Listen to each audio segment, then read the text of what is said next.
Our project is called Machine Learning for Analytical Transmission Electron Microscopy.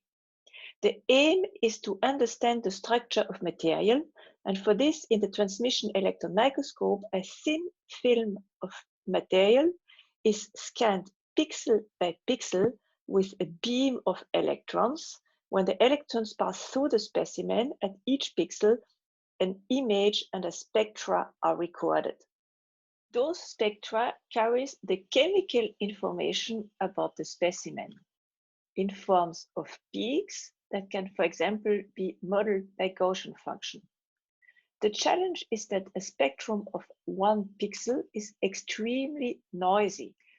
The sample is made of separated domains, and we want to reconstruct the chemical composition of those different domains.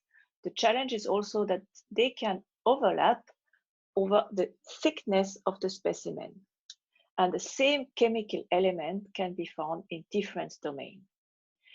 Therefore, conventional methods like principal component analysis fail generally at this task.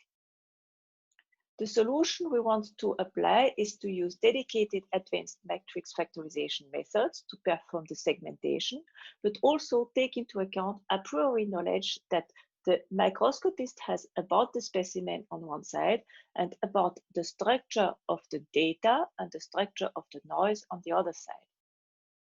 To achieve this, we really need to team up people from 2 domains, on one side microscopy and material science, and on the other side data science.